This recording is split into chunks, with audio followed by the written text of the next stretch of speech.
Hello, buddy. It's me, Ross, and once again, I'm joined by good old Stuart Watson as we talk about Flynn Downes. He has finally departed town to join Championship side Swansea City on a 4-year deal.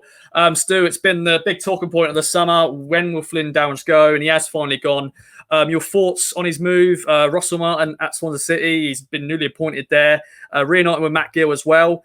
What's your thoughts on that move? And do you think that's a good move for him? I think this is a really good move for all parties, I have to say. It had been clear for a number of months now that Flynn Downes was moving on. My fear was that it would drag on and go late into the window. But Flynn's joined, I think, a football club and a manager that will really suit him.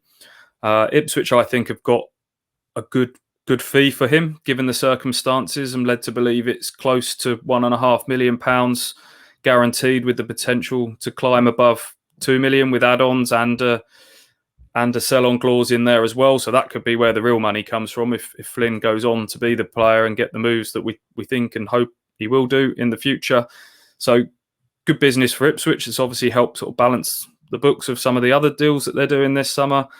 And I think Swansea have got themselves a cracking player. I've never shied away from saying that Flynn will be the one out of all the players that have left Ipswich this summer. He's the one I'm most saddened to see depart, because he's a really good player, and first and foremost he's a really good lad as well. And I'm sure the last year or so has been a testing one for him with everything that's gone on. So I'm glad it's all sorted for all parties now. And of course, he's had such a long association with the football club. And, you know, he made his debut back in 2017. I think he replaced Andre Dazelle when he, of course, had that really bad injury against Birmingham. What's your early memories of Flynn Downes? You know, breaking into the first team, that was Mick McCarthy's final season. I'll put you on the spot there, but what's your early memories of Flynn Downes? You know, a young 18-year-old bursting through the scenes. And I think he probably shows what he's capable of right now. Yeah, you're right. He sort of came in, Dazelle's misfortune, his good friend who he'd grown up sort of through the youth age groups with at Ipswich, his misfortune kind of opened the door for Flynn. Andre was always the one that people spoke about. Flynn, I think he is proof that young players develop at different rates. And Flynn wasn't really spoken about in quite the same way as some other players within the system. But he's worked really hard and he blossomed later, I think it's fair to say. And even after he got in the Ipswich team, he blossomed a bit later. It was after he went and had that loan spell at Luton in League One at the time, or was it League Two, I think, and he came back with a renewed confidence. I think he's another one that's proof that football is as much about mentality as it is ability. And he went away and he's been quite open in the way he's spoken about sort of mentally getting his head around things at times. And he came back and he just got better and better. And that first season after relegation in League One, for me, head and shoulders above anyone else at Ipswich Town that season. And that's when I kind of thought, yeah, this lad's going places. And it's obviously, which brings us on to the end of his time here, which was sad, the way the last year kind of panned out. Crystal Palace came in for him, Premier League club. I don't have any issue with the way that, you know, he made it clear that move turned his head.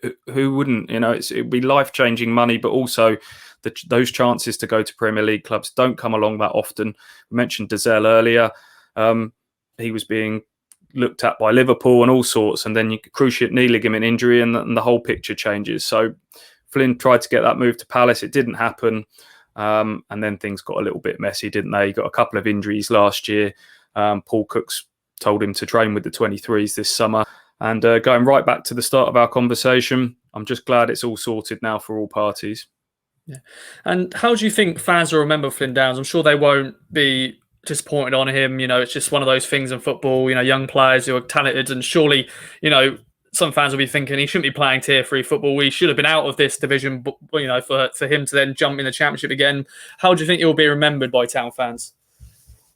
Fondly, I hope. I think over time, I hope that all the stuff about the contract and the transfer request doesn't get sort of overblown in people's minds, and Flynn wanted out and, you know, good riddance, etc. Because it shouldn't be like that. And the bit I know about his personality, I think it will have been done in the right way and for the right reasons. And he would never have refused to play for this football club. And every time he wore that badge, he wore it with pride. And I know how much it meant to him to have the captaincy.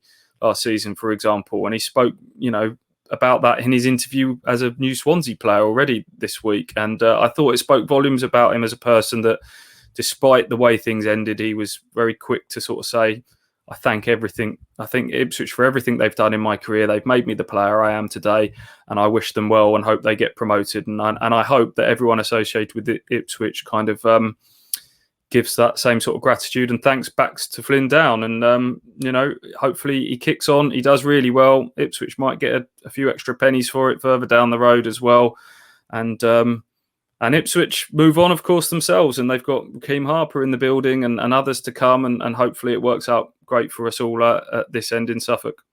I think that's the perfect way to end it, my friend. Flynn Downes joining Swansea City. Let us know in the comments down below your thoughts on him joining Swansea. Finally, the deal is over the line, and of course, we wish him all the luck. And we'll be back for another edition of these videos very soon. And get ready for Burton. Let's go.